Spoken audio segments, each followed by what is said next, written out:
Bonjour, chers élèves. Il y a longtemps que je t'ai vu. Faisons un petit peu de révision.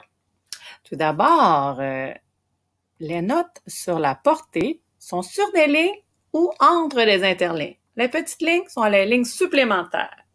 Allons-y, vérifions ta mémoire. Les lignes sont... Oui. Les interlignes sont... Tu as une très bonne mémoire. Maintenant, celles qui dépassent sont appelées les lignes supplémentaires. Tout d'abord, savais-tu que pour ouvrir une porte, il te faut une clé? Évidemment, pour lire la portée, il te faudra aussi une clé. La clé de sol, c'est pour les notes aiguës. Et la clé de fa sera pour les notes graves.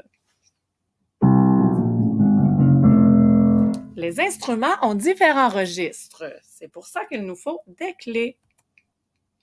Maintenant, la portée musicale compte 5 lignes et les 4 interlignes sont aussi appelées espaces.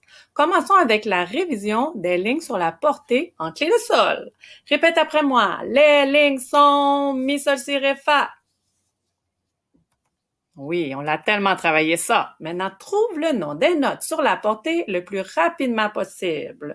Attention, avec la ligne 1, numéro 2, numéro 3 et numéro 4.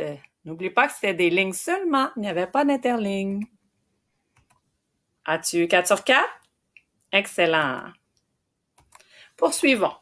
Toujours avec les lignes interlignes. Faisons seulement les 4 interlignes. Trouve, après avoir répété après moi, les interlignes sont fa, la, do, mi. Tu vas trouver le nom aussi rapidement que tantôt. Attention, numéro 1. Interligne seulement. Numéro 2. Numéro 3. Et numéro 4.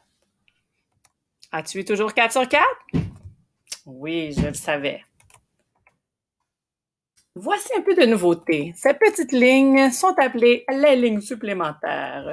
Elles permettent d'avoir une hauteur infinie parce qu'il y a des instruments très graves et d'autres instruments très aigus. Il n'y aurait plus de place sur la portée pour les écrire.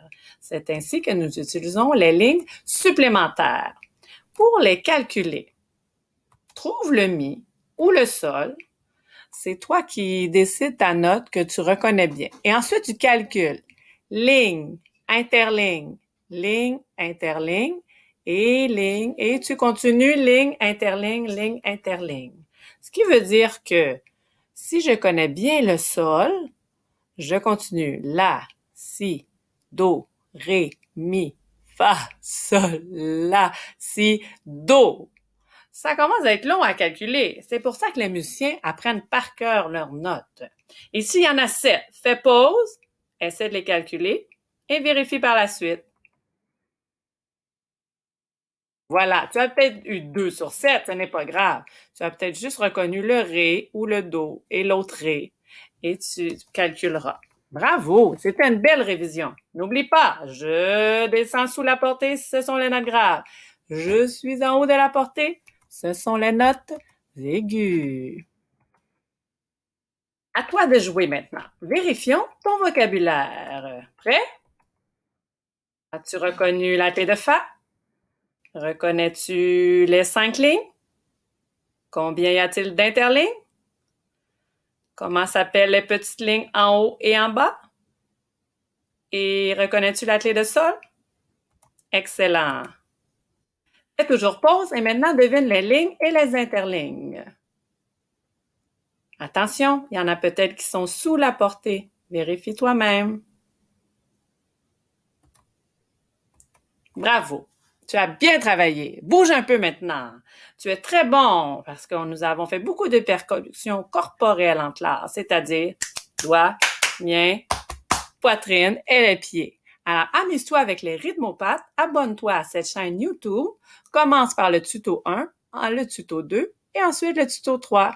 J'ai bien hâte de te revoir. À bientôt.